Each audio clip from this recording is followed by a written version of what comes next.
Still Toking with Larry Hankin. Wow, that's nice.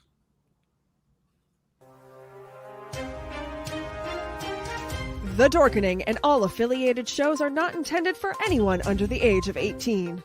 The following may contain discussions or scenes that have adult situations, graphic violence, nudity, strong sexual content, and graphic language. This show is intended for mature audiences only. Viewer discretion is advised. Rise and shine, my sinners. When Father Evil starts his day, he gets a little deadly. Deadly Grounds coffee has the richest, smoothest flavor you'll find anywhere. It's sinfully delicious. Once you go deadly, you never go back. Order yours at getdeadly.com. Coffee's so good, it's scary.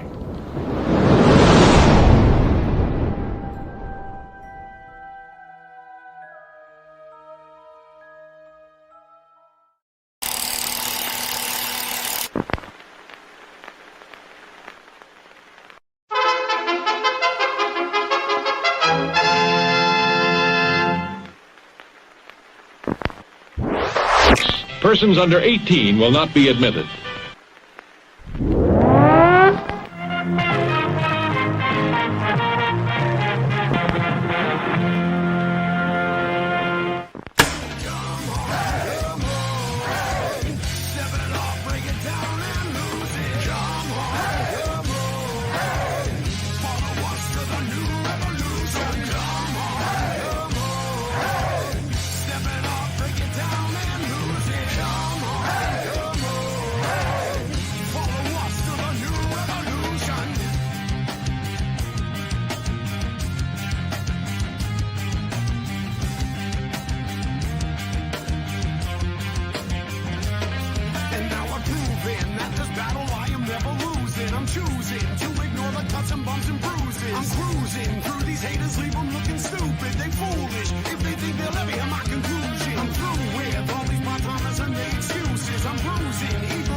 What the fuck are we gonna do now? Get high?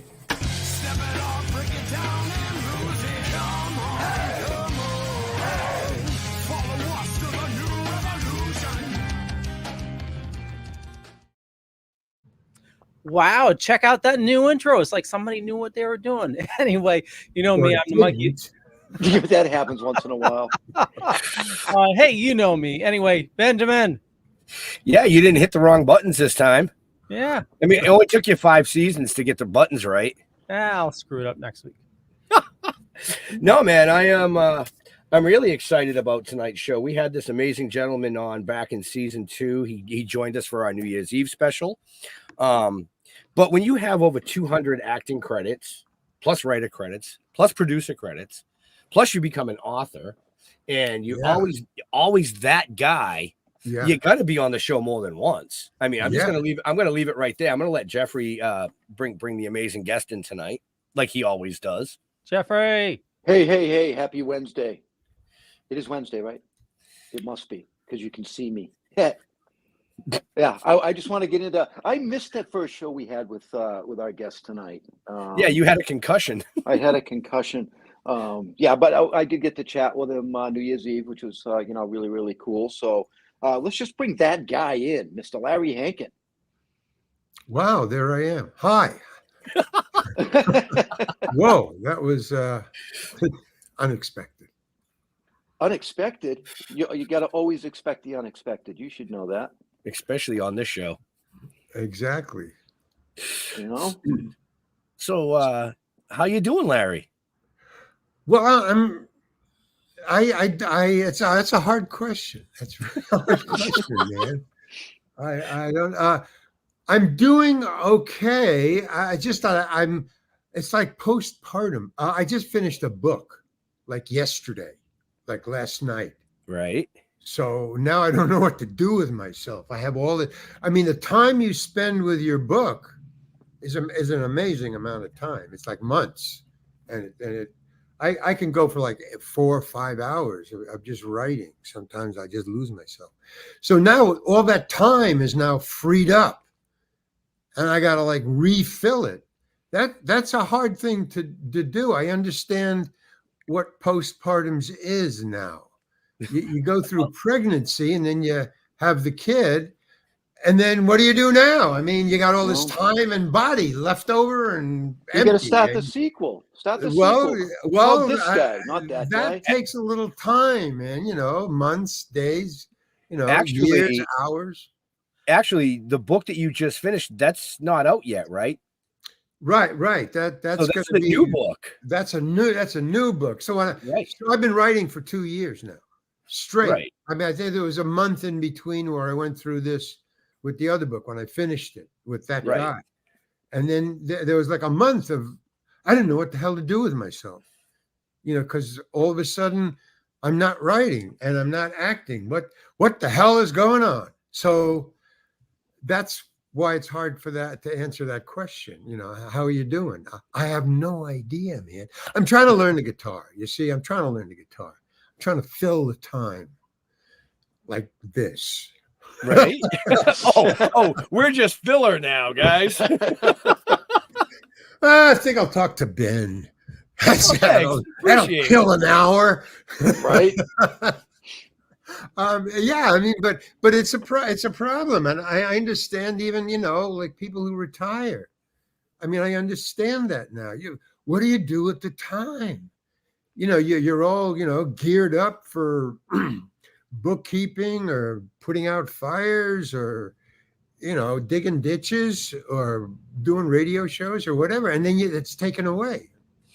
Have you thought about blogging? I mean, you just No, finished the book. So reading. I'm just starting to read. I think is a good thing. I'm starting to read. I understand why people read books. Mhm. They have nothing else to do. That's the reason. People. Well, you just like a good story. I love to read. Well, yeah, but I mean, that guy is a great story, and I thought it would be like an out of sight, bigger than The Godfather. That's what I thought, and it missed the mark a little. So it takes a little time. you're thinking, well, there's not enough people with nothing to do. I need more readers. I mean, it got pretty good reviews. It did pretty well, but I expected, to be living in a mansion right now. Is it available in? Is it available in audio? No, and that's I've been arguing with the publisher, and he won't do it. So I'm going to get another publisher. Right.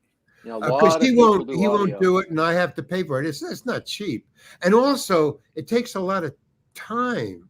I mean, well, not as much time as it takes to write it, but to actually read it, you can't do it in one take. You got to go in for a couple of days, like once a week or something like that.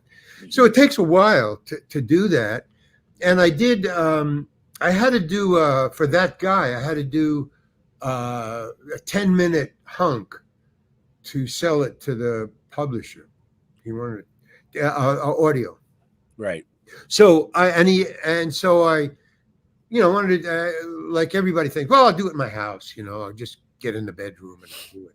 No, it's not that easy. It's because cars go by, people in the hallway, or somebody upstairs, or you just hear these noises that you just can't get rid of. So I finally had to do it in little, here's what I did. I did it from 3 to 4 in the morning. Oh. You figure, okay, nobody's around.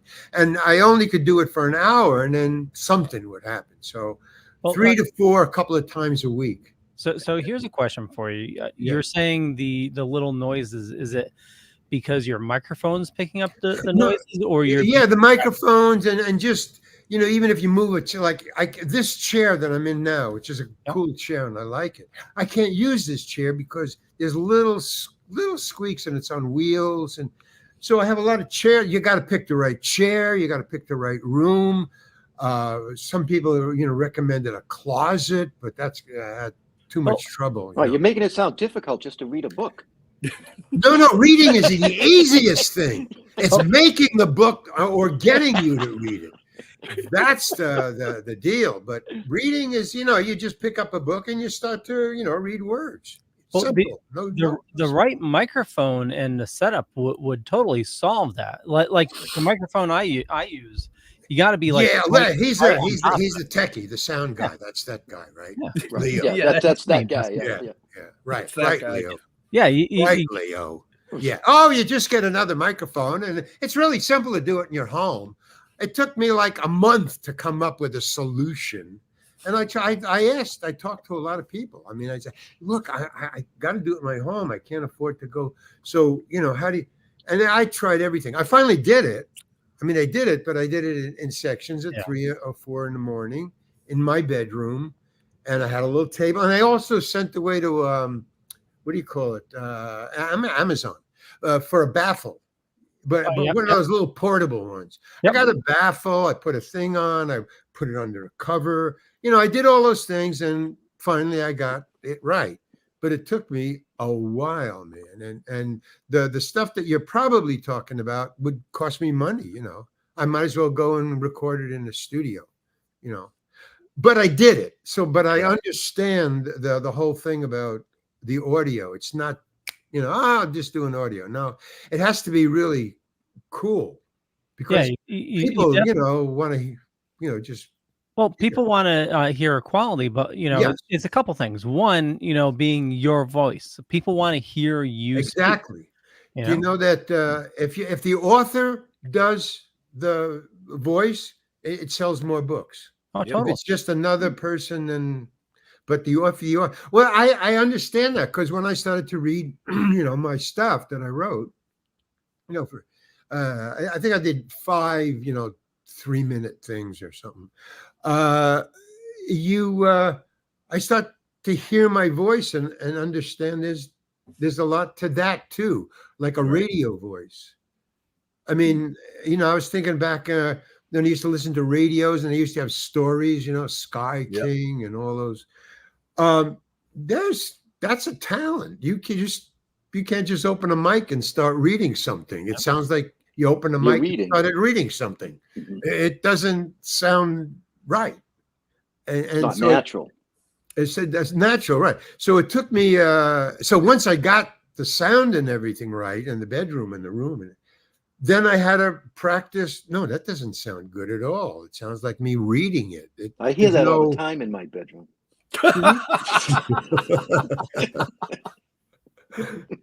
Yeah. So I mean, so there's a thing to everything. Mm-hmm. Right. And you just say, somebody goes, hey, yeah, I get that, or hey, do this, or yeah, right. Yeah, that's my new answer. Yeah, right. So that's going to be the third book. Yeah, right. Yeah, right. Yeah. So do it this way, No, I don't like that. Do it another way. Change it. Yeah. So, well, this one's going to be called, I think I've had about 25 names already for this new book. But I think I got it down to, I don't know, how's this? I'll test it out just as a name for a book. Love and Rants. Okay. You got love in there, you got rants, you can see the tension. I don't know. So, but I've had a lot of, just Barnum's journal. I don't know, it's just 25. I'll let the publisher, Well, once you, what's it about? It's just a story. It's a story about, well, here's the setup. The setup is a homeless guy and a girl who wants to, and a woman, a homeless guy and a female, male and a female, homeless and a female who wants to get married, but has a really nice apartment. And he just wants to stay single, but he needs love and shelter, and she wants to get married. Okay. And he's homeless, so he's a homeless guy. So what I did was because I'm kind of ADHD, So one of the things about ADHD is your subconscious mind is going all the time, man, faster than your conscious mind. So that's what the dissonance is. So I tried to write the book in that, or give the impression of the dissonance. So I divided his life into home and on the street. And he's sleeping in his car, he's sleeping in a tent, he's going around, he's panhandling. And then he has he gets beat up, because he's homeless in a gang, at night.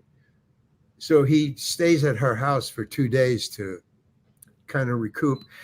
And they both get an inkling of what it would be like living together, He loves it because he's injured and getting attention, and now she's got to be the nurse, and she don't like that.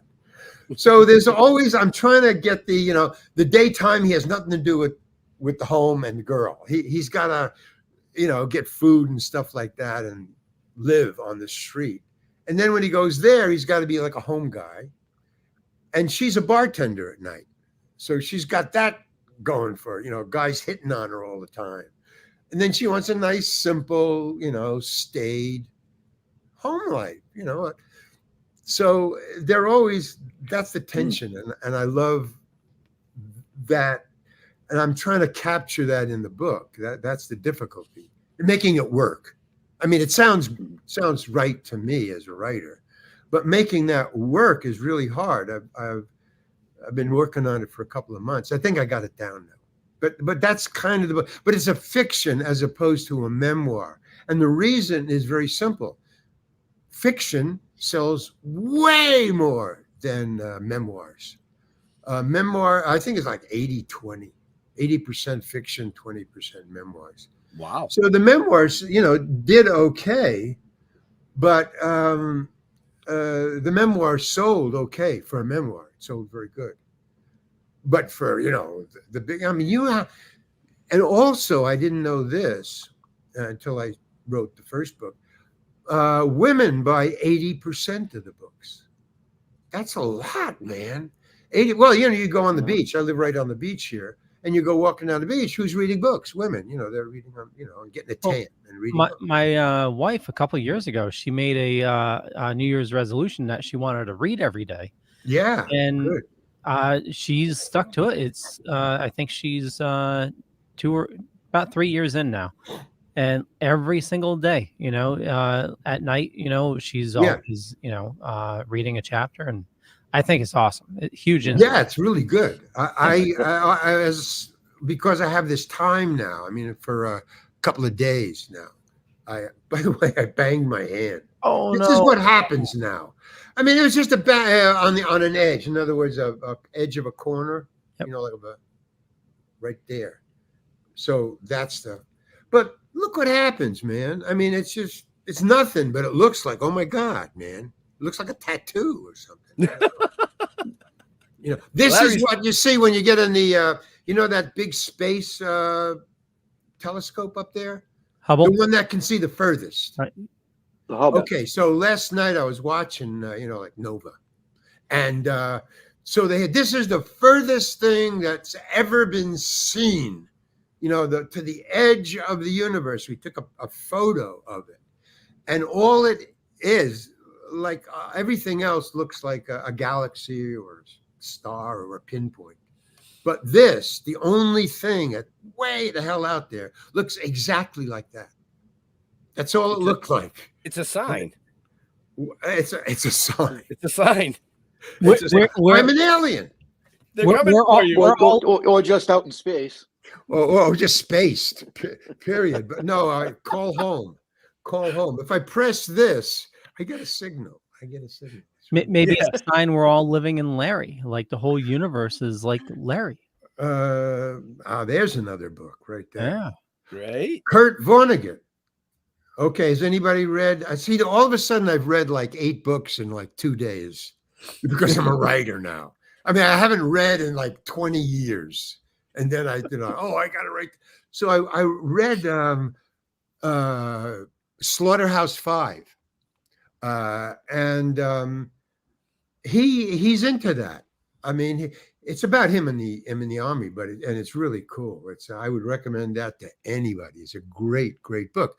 But he keeps on going in and out of either he's wounded or they give him drugs while he's in the hospital, or he's knocked out by being captured and they beat him up.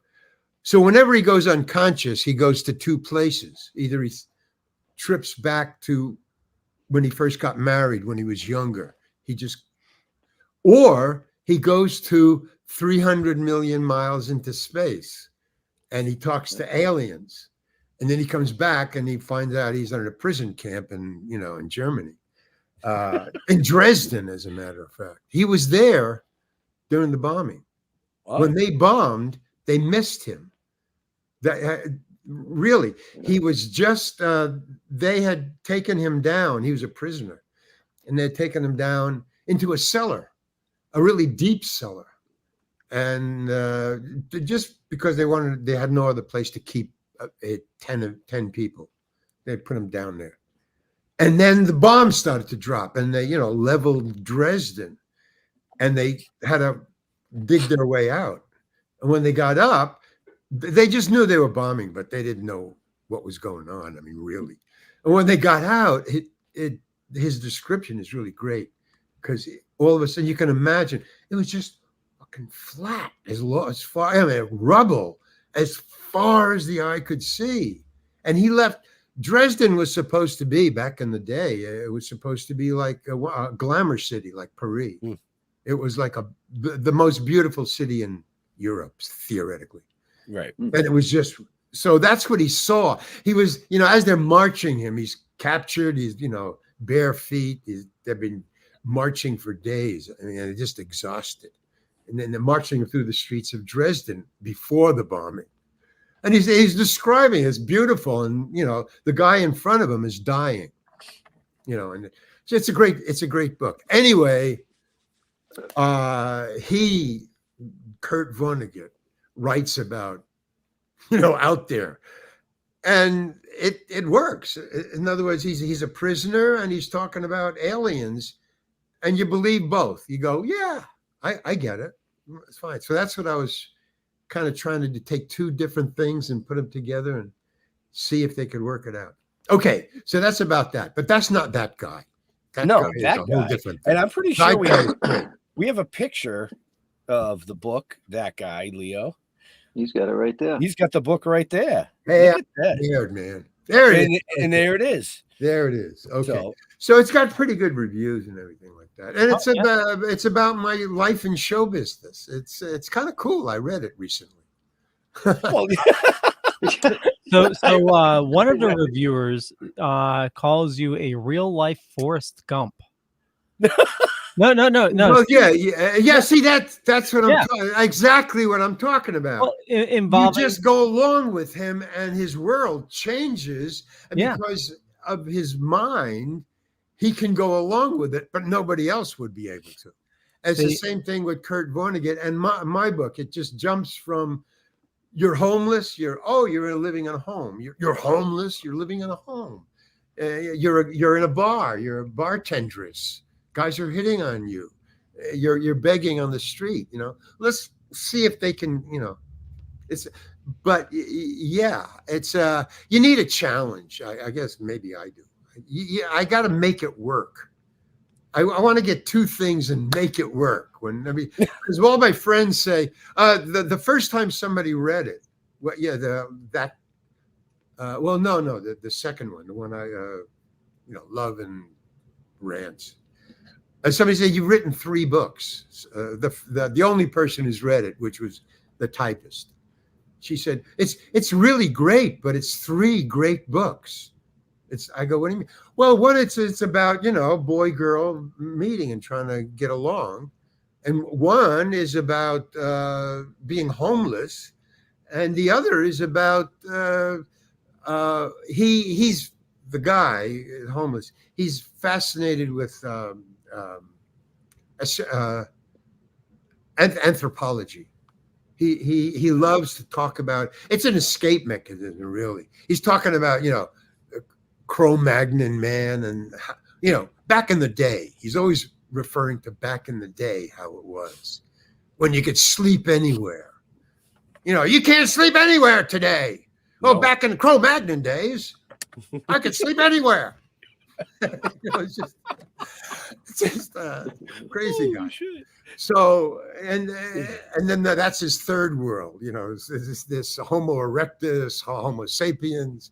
He's into, you know, okay. So, so I just read it. No, I mean, well, I'm reading 2 books, both of which I wrote. One is out there and on sale. It's on, you know, Amazon, that guy. And this other one, I have to read to correct it because I got to send it to a publisher. It's got to be totally cool. Do you know how many books are published every day, and how many? I mean, it's in the millions. Yeah. Oh yeah. Yep. So to get, It has to be unique. boy, does it, and good, and well liked and well reviewed. I mean, boom, Right. boom, boom, boom. Yeah, Yeah. it's Not easy. it's harder, I think, than getting an agent as an actor back in the day. And this is like, you know, 30 years ago, 40 years ago. Nowadays, I wouldn't even know. Kids come up to me all the time and they go, hey, you know, I want to get an agent. How do you do that? Man, I don't know. You know, I was before digital, you know, and now it's all, in other words, I had to go to the valley to audition. And I live on the other side of the mountain, on a hill, the Hollywood Hills.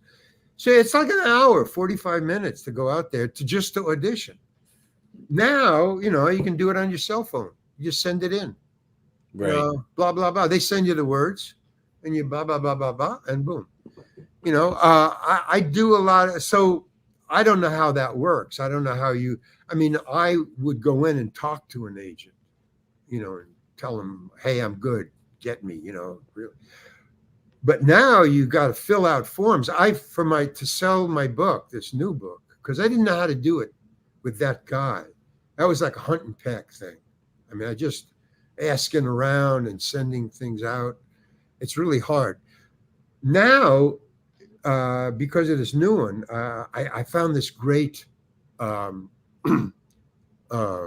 publisher, our agent. Her name is Karen Gantz, but she's like huge, like CAA, like a huge acting agency. But to get to see her, you have to fill out a form that you download from the internet. And it took me a month to fill it out. A month. And it only came to two pages, 1 page each. You know, this is for this kind of thing, and this is for the book. One is about you, and one is about the book. And you send it in, and then if they like it, then they say send the manuscript. So it took me a month to just write those 2 pages just from the instructions on their internet, on their website. It's totally different. I would just go in and talk to the agent, and but here's how I got an agent after it was all said and done. The first time I got an agent, which is the first agent I ever got, a guy just came up to me. I was doing stand-up, in the Village, Greenwich Village coffee house and stuff like that. And I come off the stage, and I happened to do a good set, which is kind of rare. It's a hit and miss in coffee houses. But I did a good set. And there's this guy in a suit, and a very nice man, a gentleman. And he said, and that was very good. I said, oh, thank you very much. He said, do you have an agent? No. Do you want one? Yeah.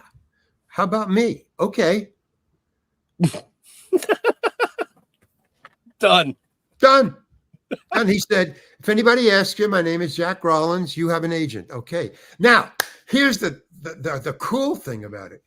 Everybody now you know, even just through newspapers and the air, about Greenwich Village in the 60s. It was a hotbed of, everybody who's famous now or even was and is dead already from an overdose or whatever. They were all there in Greenwich Village. And nobody in Greenwich Village. I'm talking about Dylan. I'm talking about Peter, Paul, and Mary. I'm talking about the Kingston Trio. I'm talking about all these people were there in the village, totally unknown, young, totally unknown, and me. And okay, so what they wanted was not fame or not money. What they wanted, all of us, representation. That was the only way you get out of the village, to have representation. Wow. Well, this guy comes up and says, "You want an agent?" I go, "Yeah, okay. How about me?" "Yes." Boom. "My name's Jack Rollins." You tell him Jack Rollins is your agent. I'll come in and check on you every once in a while. And he did, and he started booking me around, and that's how I got into show business. And boom, boom. So I had bragging rights in Greenwich Village. I mean, for no reason except I got a guy, an agent. So that night, after, leaving him, it was about midnight around when I got off the stage. And you go to a bar and we were talking, all the people, blah, blah, blah. And he said, Hankin, what's up with you? And you go around the table. And I said, why? Guess what? I got an agent. Really? Hankin got an agent. Wow, that's really cool. So they said, who is it? And I said, I don't know. He said, well, what's his name? You don't even know his name. Oh, yeah, Jack Rollins. Jack Rollins. Yeah. Jack Rollins is Woody Allen's manager. Wow, man, I hit the jackpot. And right from there on, he started booking me I would be opening for Woody. And, and I was going around the United States opening for Woody. And then a weird thing happened. I was getting not as big a laugh as Woody, because Woody was a couple of years ahead of me. He was like 2 years, advanced in comedy. So he was known, and he would get a packed house every night. And I would open for him, and I'd get my laughs, okay. And he would kill. And then here's what started to happen. As we started to travel around, his laughs started to get bigger, and my laughs started to get worse. For the same material I had been doing, both of us, just like that. And I'm going, what's going on? And I found out, Woody's audience is not my audience. There's audiences, and you have to find your own audience. Oh, another fucking ladder I got to call. Now I got to find my audience. Okay, so Woody isn't so he says, yeah, you got to go out on your own now. I'm going to start booking you with other people. It's Woody is on his own thing, and you're on your own. Okay, so then it was hit and miss. I'd open for Ian and Sylvia, great. I'd open for Miles Davis, great. I'd open for the Kingston Trio, in the toilet. And then I was, watching Pryor and Carlin, and I was listening to Lenny Bruce, and that's where I was going, which is not where Woody was going. He was going to White Bread. And so what was happening was I would open for this and yay, and then I'd open for that and boo, and it was boom, up and down. And I'm going, no, basically what it is, you got to get your own audience, and then you got to star and have just your audience come to you, and that's how you fill an arena. So, but that was just like another ladder. Not only do you have to, it's not Woody, now it's, it keeps on just going like that. And so that's why I called and I said to Jack, I said, look, Jack, I can't do this anymore. I mean, you say find your audience, but I haven't hit a star that had my audience. So they would always come to me, And so he said, join Second City. They're doing the same thing as Pryor and Carlin and Lenny, but they own the theater. So that's what I did. I auditioned, and that's how I got into acting. Then I was we went to San Francisco, opened our own company. And then, which is another weird thing, we would fly down to Hollywood because it's just $35 round trip in the 60s. So fly down there and audition for them. But if we didn't go down there and because they wouldn't see you, nobody would come to see you. or to have you go to see them. You know, who Larry Hankin, never heard of him. No, I don't want to see him. Boom. That was it. So it was very difficult. But they would fly up to see a hit show called The Committee, which I was in. And they would hire us just by seeing us on the stage. So down there, we were nobody. But out of Hollywood, we were big. We were big in San Francisco. And that's how I got an agent in Hollywood. Laverne and Shirley. Yep. Penny Marshall. Penny Marshall came to a show up in San Francisco, saw me in the show and said, get him down here. I'm doing a dance thing. Laverne and Shirley are going to their prom. I need somebody to dance with. He's a physical comedian. So I went down there. An agent saw me and boom. Here I am talking to you guys. Right. I mean, it worked. It worked. Right. So I mean, that's, in other words, each time, I think it's me, not the sphere. I think I just get bored real quick. So, you know, I was a stand-up comedian, and When I then see the I used that as an excuse. What? Somebody say something? Oh, sorry, I had to add. No, yeah. Oh, each time I would change jobs. I would change talents. Mhm. You know, I would go with Woody, and then I would be watching Richie Pryor, and that wasn't Woody's audience. So I'd go there, and then it wasn't Kingston Trio's audience. So I'd go to improv, and then I would go to San Francisco, and then I'd be an actor, and, you know, and now I'm a writer. I think it's me. I just get bored, you know. I don't know. I think it's just you're well versed. Well, but that's a curse, man. As I said in somewhere, intelligence is intelligence has its flaws. I mean, if you're intelligent, there's certain things you can't do because people don't like you, or you're not in the, or they're not your audience, or well, whatever. You know, it's and I think that's what life is, and I never got used to it. You know, I was brought up in a very self-protected. I didn't know anything about the 60s. In the 60s, I knew nothing about the 60s. It never occurred to me. Folk singing, I didn't know what.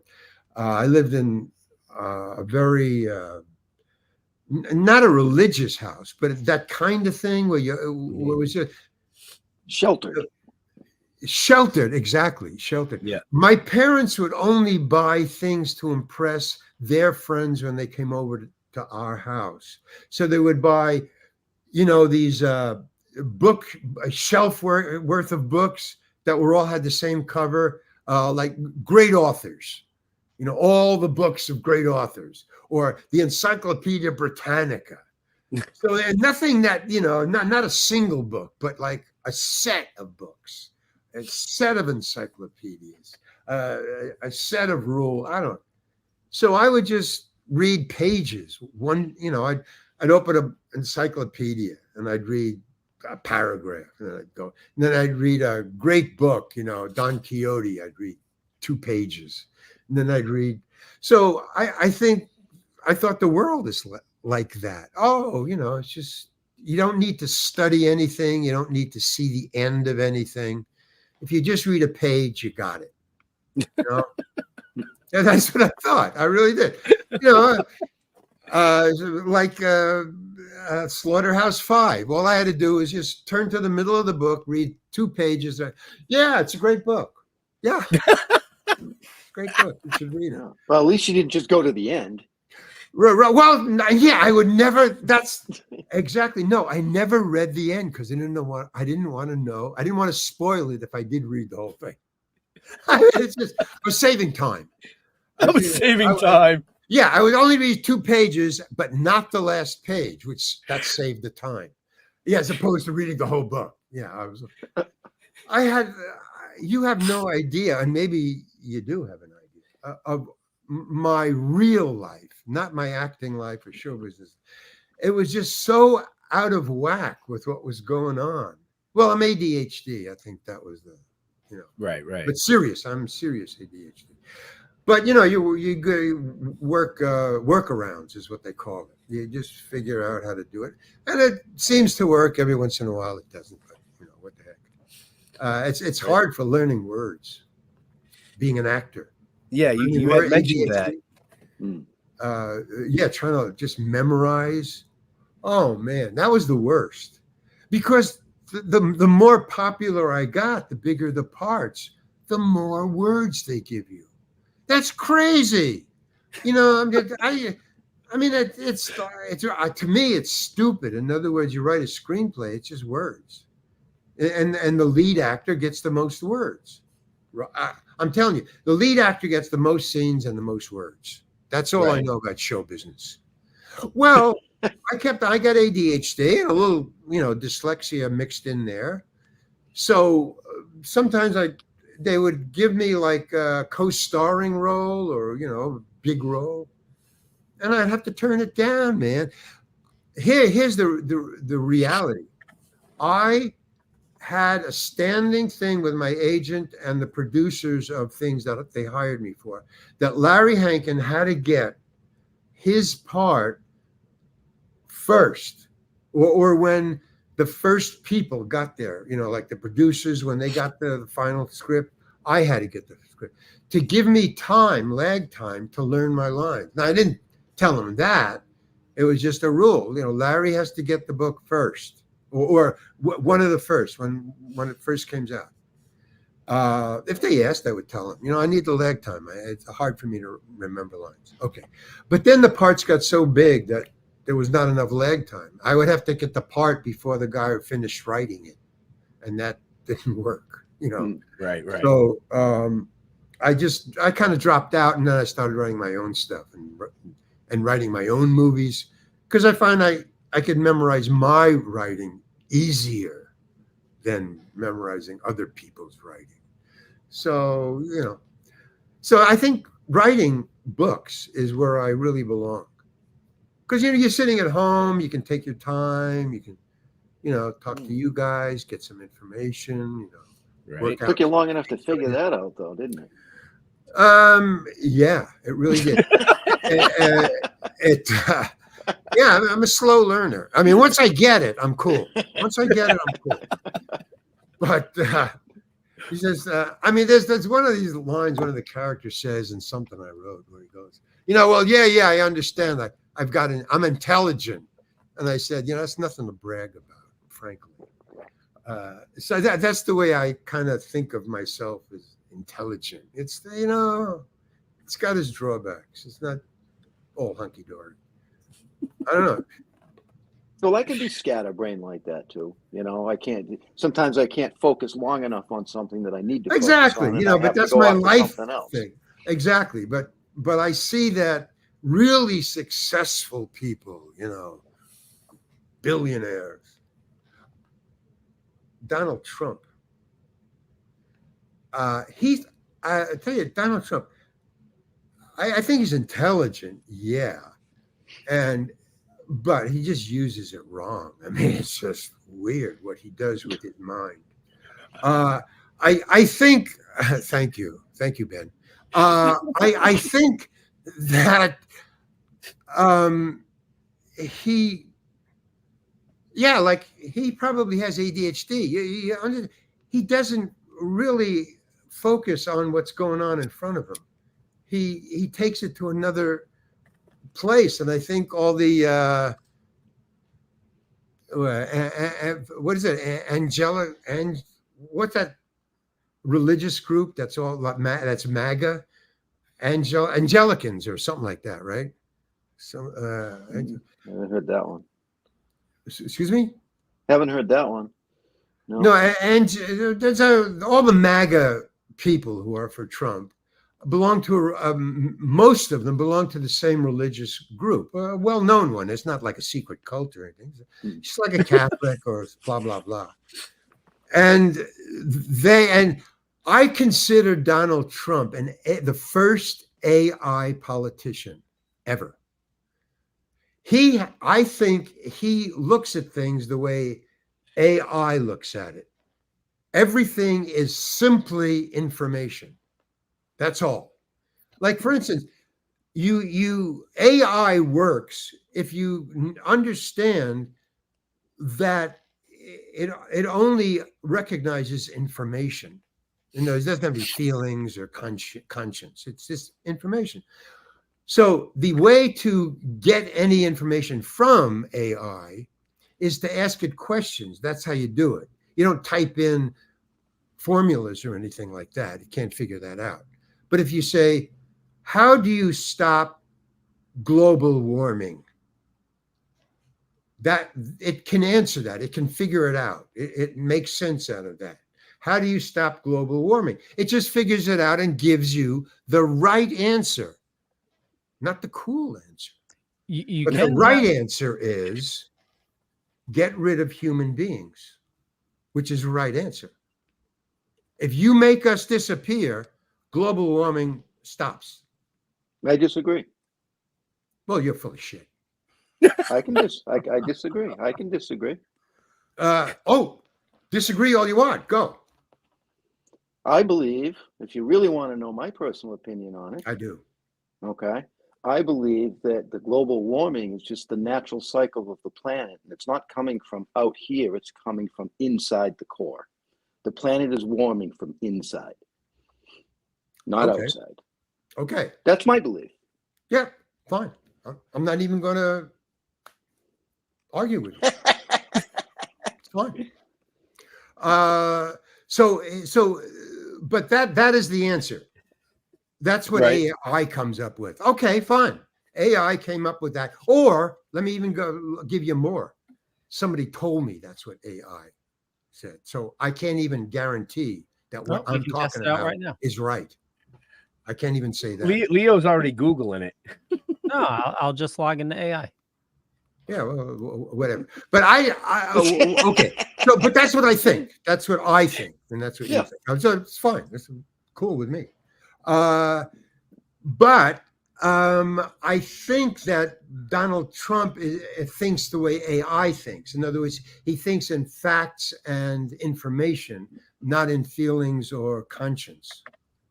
That's in other words, that's where I was going with it. Not that I want to argue about AI. Yeah, no. I don't care about that. You know, what's your? Do you think AI is a good thing? I think it's like a knife or a gun. You know,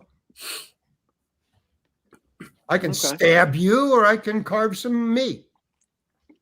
It all depends on the user. You or go hunt a deer. Right. Depends on how it's used. Yep. Yeah. Yep. And I think AI is as dangerous as both of those, but I use a knife, and I used to be on the rifle team in high school, so I've used a gun. So, but I think AI is dangerous, but I also think TNT is dangerous, but we use it. Right. I mean, so I can't argue the point. I can just talk about it. Well, that's what, and it needs more discussing, actually. Lots of stuff. But I'm way behind anyway, because I was born when there was black and white television. So, I mean, the internet confuses me. So I mean, that's the future. Now, here's another thing. Maybe somebody has a comment. I think the only reality right now, this second, is the future.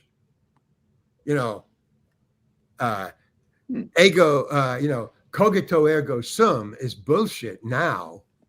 I think therefore I am. I mean, I think that applied before digital.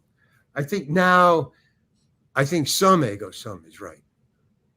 I am because I am. That's all. I think because I think, therefore I am, I think doesn't work, because if there's no human beings, what is the universe doing? It exists and it doesn't think. So cogito ergo sum is bullshit. I think, therefore I am. I think, therefore I am. I'm real. If there's no I am, the universe is still there. Or is it? Well, that's totally to go off on a tangent here. That's actually one of the theories with the double slit Right experiment. now you're saying tangent. Now, how long have we been talking? Well, no, I mean, based on what you said, that's actually one of the theories with like the double slit experiment. Yeah. Are you familiar with the double slit experiment? No, let's hear it. I'm So tired. so essentially, what they have is they have a beam of particles, and Oh yeah, right. It Yeah. can be in two different places at the same time. based on if it's being looked at or not. Right. And one of the theories is that we create reality by looking at it. So like in a video game, when you move around, it draws, where you're supposed to be able to see. One of the theories is, we create the universe as we look at it. Right. Is this like the Matrix? It's like anything else, man. Yeah. These are discussion points because even his point is the theory. It's a theory. Yeah. Right. I'm a theory. My theory. Your theory. Ben's theory. Whatever. Yeah. I mean, that's as far as I can't. There's nothing now I can say for sure anymore. I mean, back in the '60s, we all had it figured out. There was like black and white. There's one thing I can say for sure. Okay. That everybody watching this show should go out and buy That Guy. Oh, yeah. Right. When you can find that information in the show notes up above or down below. I was going to mention that like 50 minutes ago, but but Larry went off on a tangent. I just wanted to read this review, which I mentioned earlier about somebody mentioned your real life Forrest Gump, which I totally find fascinating. Is they reference Forrest Gump because your stories involving people like John F. Kennedy, Bob Dylan, Steve Martin, John Kennedy, Clint Eastwood, Bryan Cranston, Woody Allen, Miles Davis, Lucille Ball, John Huston, Adam Sandler, and the list goes on. This person named Kyle gave you a 5 stars on Amazon. You got a ton of 5-star ratings. So Really? How did you find that out? On Amazon. How did you do that? I don't know how to do that. You just go to find your book on Amazon. Okay, I'll do that. I didn't know. Yeah, that. and It's kind of like Googling yourself. Yeah.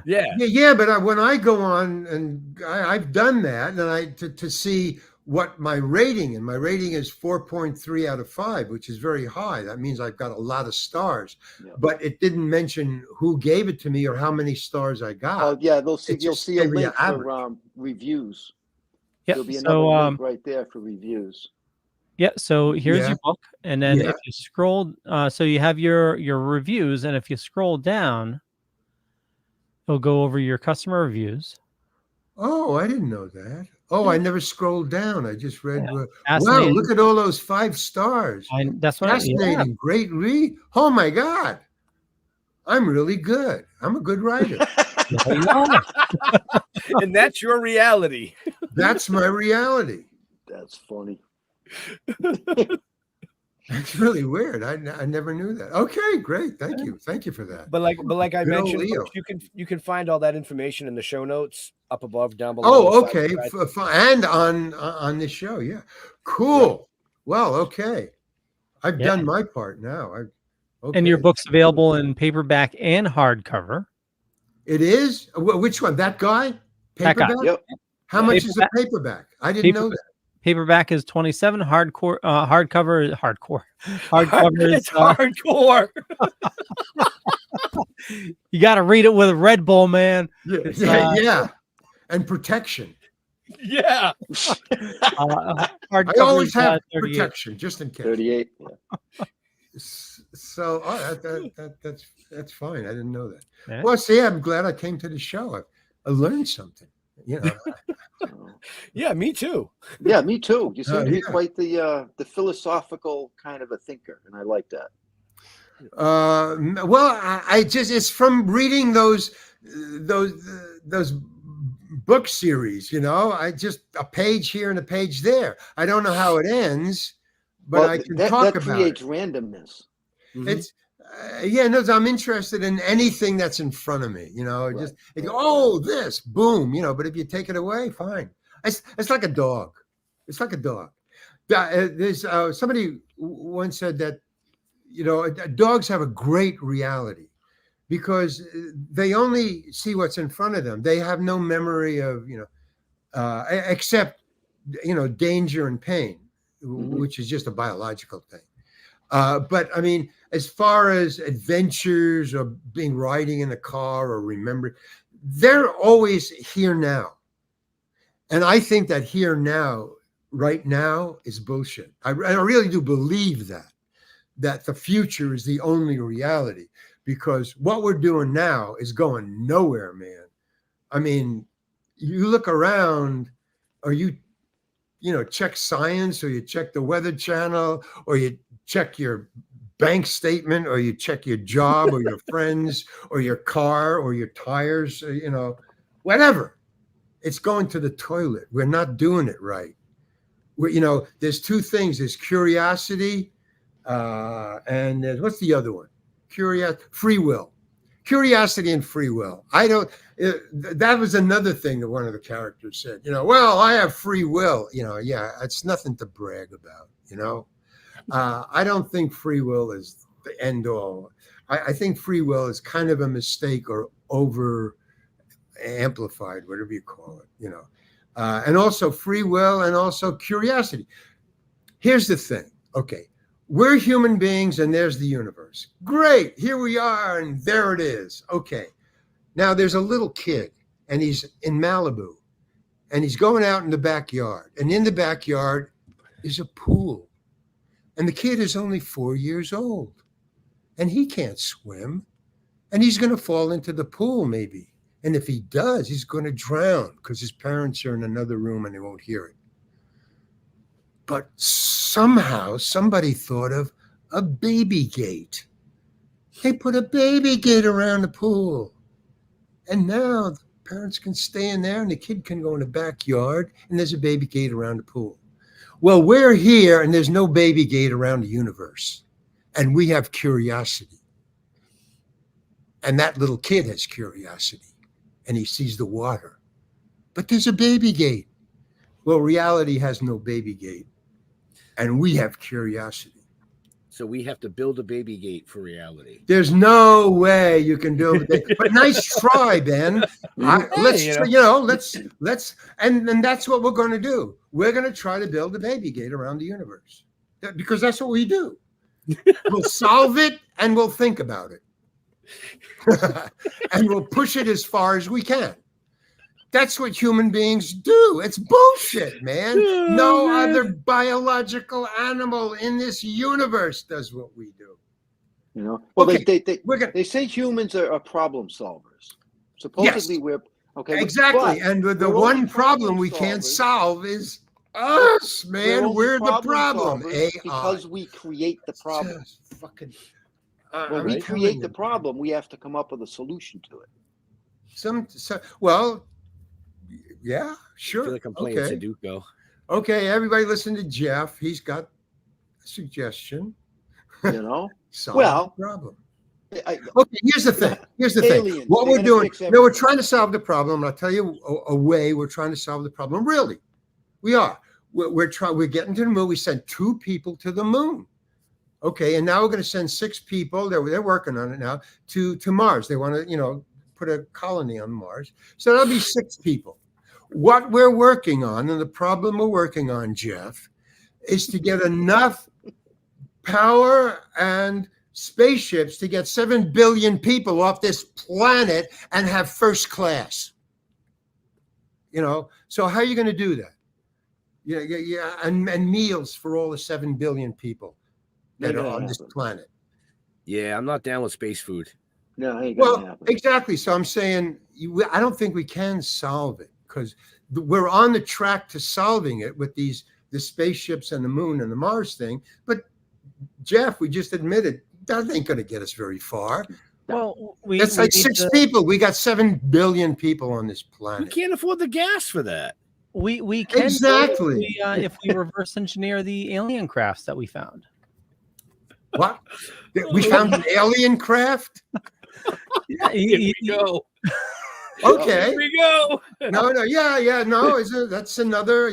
There's Larry, there's Jeff, and there's Leo.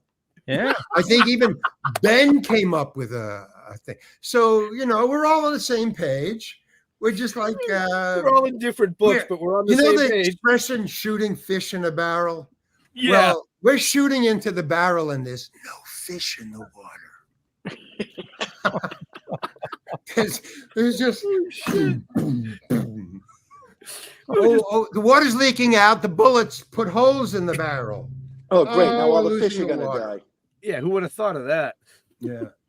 Right? Anyway, I mean, it's just it's talk. The only thing I can bet on is ego sum ego. I mean, cogito ergo sum is bullshit. That's if I have anything to leave with, that's it. That's Cogito right, folks. ergo sum is bullshit. Larry said, "Let go of his ego."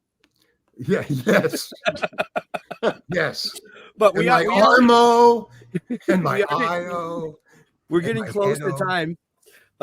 So I do want to ask you a serious question that we didn't cover any of your acting tonight, but Great. you've been, I know, great. There's so much more to to that guy.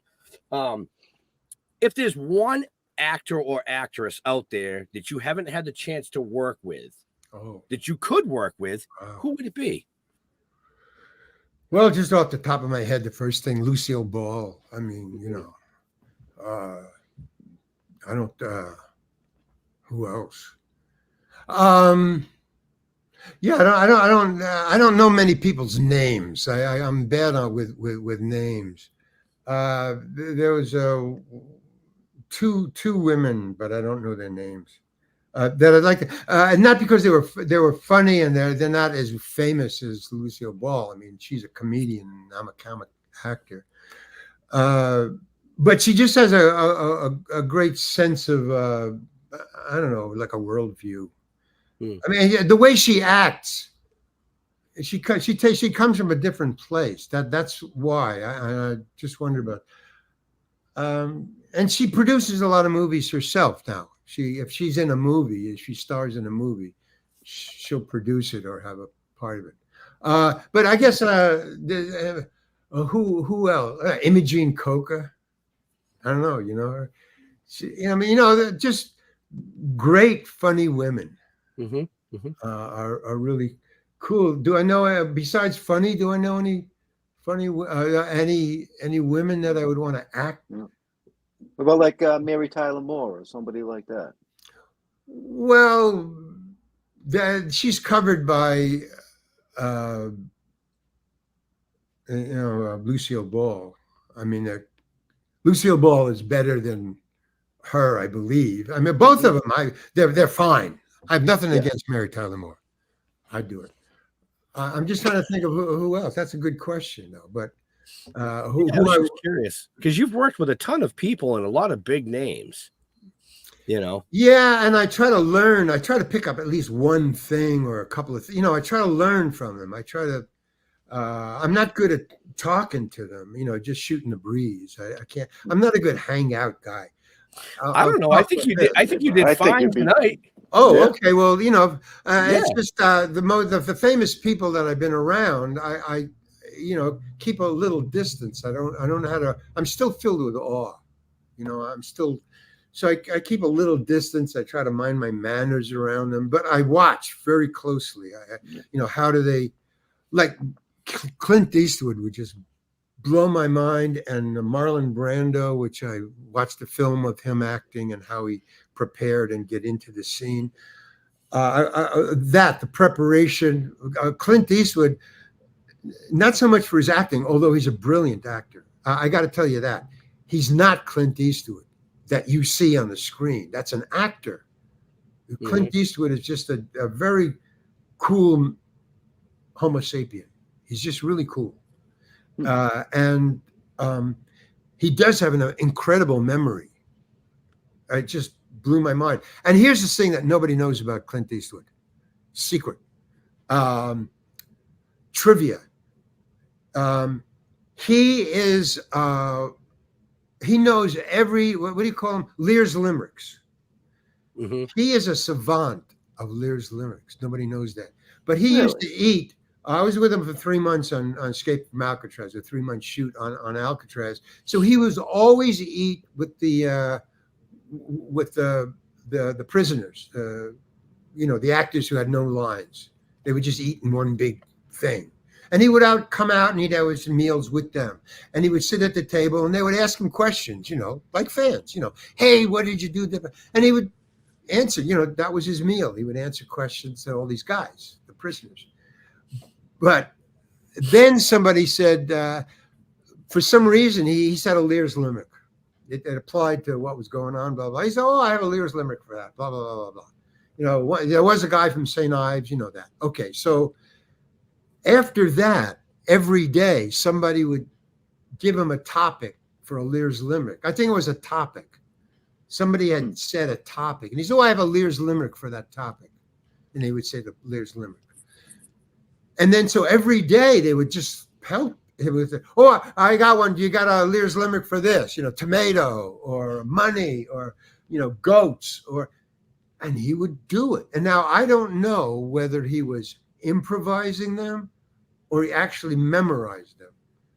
But in the 3 months that I was there eating lunch with him pretty much every day, he never was stumped. Ever. Wow. Ever. Impressive. Yes, I was. That Right. was what I came away with from Clint Eastwood. Wow. Holy cow, the guy. Right. And then a couple of days later, or about a month later, he, talked to the chair at the Republican convention. Remember that? This is the 2022 or 2016. There's a Republican convention, and he wanted to speak at the convention.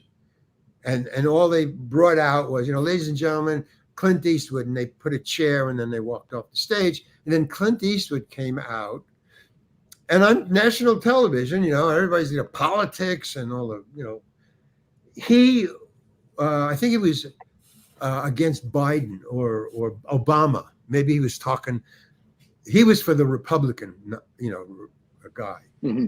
So he pretended that Obama was sitting in the chair. So he talked only to the chair, but he was talking to the nation, had a microphone. But he was talking to the chair and he was dissing Obama in the chair. He was, saying, well, why did you do this? And why did you do that? But he didn't have his spiel down. He thought he could just free form, freewheel, improvise. And there was no flow, man. There was no flow. And he was, and it was like stuttering and he bombed. Clint Eastwood bombed, and everybody in the next day's papers said, hey man, you bombed. Don't do that. Why did you do that? You look like an idiot out there. And he did. But then, he's a savant of Lear's limericks, and he comes up with these great characters, most popular guy on the planet. So, people somewhere, everybody is just a Homo sapien. That's all.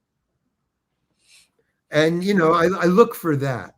And there you have it. There you have it. We're all just Homo sapiens in the universe. And I just try to mention Homo sapiens more than human beings or people. Right. We got to get into that. We're not thinking like species. That's very dangerous, man. Every other species has got it down now. Lions, tigers, elephants, bugs. They got it down, and then they have their territories and they just do their thing. And it's all settled. They have no, I'm in your territory. I got it. I'm sorry. Okay. You got it. Okay. Yeah. But we don't. We don't think like species. We think like people. That's one of the problems with intelligence. Exactly. Good for Jeff. Gold star on the refrigerator. Yeah. I got one last question for you, Larry. Yeah, go for it. You a cat guy or a dog guy?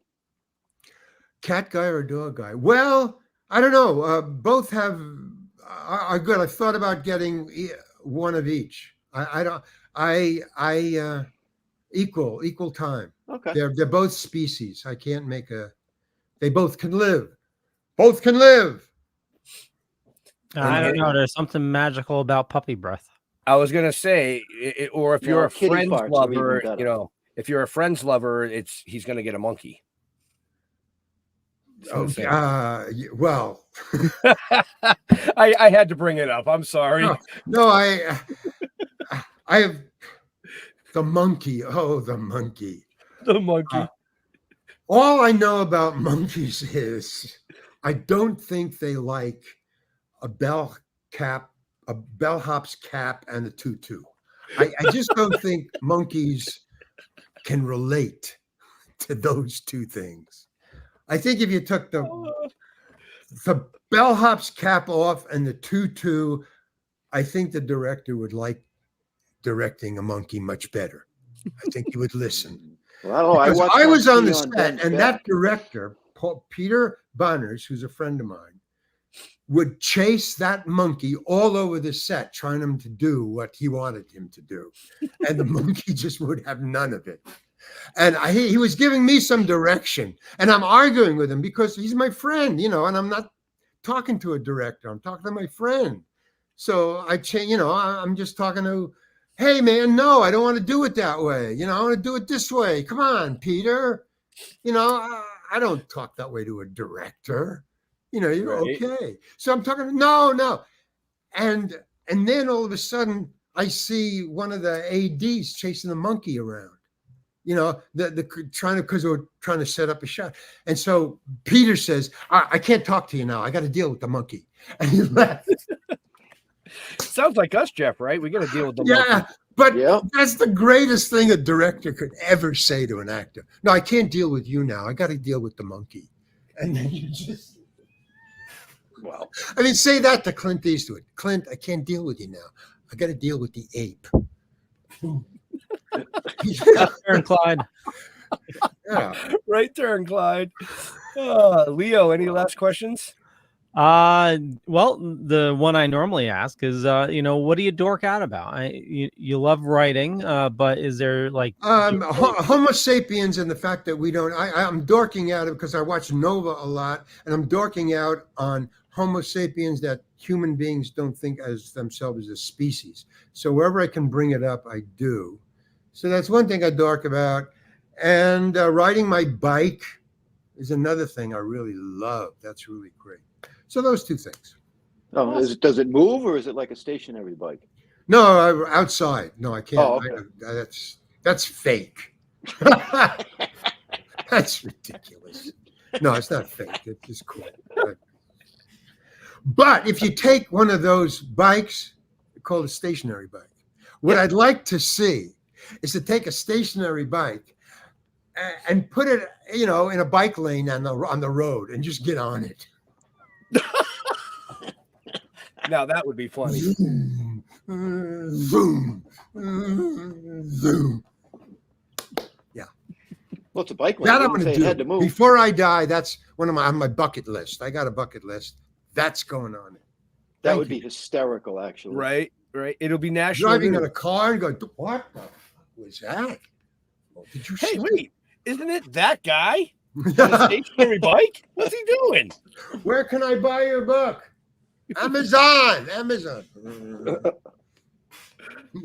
On that note, Leo. Yeah, we'll wrap things up. I want to thank everybody for watching this fine evening. You know me, you know how to find me. Just head on over to thedorkening.com. You can find all the shows there. A lot of awesome people doing a lot of awesome stuff. Head on over to thedorkening.com. And Larry, where do you like people interacting with you on social media? You can't. There's just too many. I can't do it. It's crazy. I don't have a secretary. I'm not in show business. I work in show business, but I'm not in show business. Where can I, the best thing, is, because I don't even use Facebook anymore, but I mean, you Buy can his book and leave a review. Then How you can about read your the website? review. You have a website now, don't you? Well, okay, there's two. One is thereallarryhankin.com. I have my paintings. These are my paintings. So all my paintings, about 40 or 50 of them on there. And some videos stuff that I produced and all my stuff. And there's a message board there, but I don't ever answer it. I don't. And then there's the Patreon. I have a Patreon station called Patreon/Larry Hankin or Patreon.Larry Hankin or Patreon.com Larry Hankin. I don't go there either. I'm not in show business. I like doing podcasts because I'm in my home. Podcasts are great, man. I love podcasts. So that's it. That's how you can get in touch with me. Yeah. You don't. There we go. I don't have anybody to do that stuff, man. Look at my apartment, you know. I'm doing too many things, you know. It's hard. It's hard. Life is hard. Life is really hard. Jeffrey. Larry, you're a trip, man. Wow. I wish I did the first show when we had you on a couple of years ago because I would have been more prepared. I would have been okay. But I want to thank you for coming on. It's been an absolute pleasure chatting with you. Oh, thank you, Jeff. Agree to disagree, whatever it is. You know what I mean? I love you for life. Oh yeah, by the way, that word, that was a joke. I revere you, Jeff. Okay. Enough said. So okay. As far as us goes, just go to stilltoking.com. We will answer our emails and messages. Okay. You can go to the Facebook page, Toking with the Dead. Get my book. That's it. Get my book. That's how you can contact me. Yeah, that's what I said. Get the book, and then you can leave a review. Yes, and then that you can read now that you know where to find them. Cool. I'll answer you if you buy the book. I'll answer you. Well, people send me the book to autograph, and I send it back. I do that. Oh, but Okay. I can't give you the address. They find it. I don't know where they got my address. I get these books that people send me. You know, would you please sign this and send it back? And they send me a self-addressed envelope and everything with enough postage, and I send it back. So, but I don't know how they get my address. I don't know my address. Have you ever sent any back? Asking you if you'd sign the book, please, and send it back. You just leave a note, no, and send it back. No, Larry Hankin. No, so they know who signed it. You know. The note. I will not sign this, Larry Hankin. Said that. Where did you get my address? Yeah, right. Because I'd like to go home. Hey. Oh, like Jeff said, you can check us out at stilltoking.com every Wednesday here on the Dorkening Podcast Network with our show Still Toking With. Kicking season 5, wow. Season 5. I'm getting fucking old. Yeah. Somebody send me my address. I want to go home too. Yeah, right. But no, I want to thank Larry for coming out and hanging out with us. It was a pleasure as always. Check out the show notes. That's where you can find out about his book. You might even find his address in there. I doubt it though. I doubt it. I don't know. I don't know where they get it. It's really weird. I don't know. But in this day and age, I mean, your information is out there. I don't argue about it too much. It's right. If they want it, they'll get it. That's true. And for a certain price. Yeah, exactly. So I might know somebody that has it. I'm just saying. How do I get in touch with you? To all our veterans and first responders, we want to thank you for doing what you do so people like us can do what we do. Stay safe. We'll see you next week. We're out of here. Peace.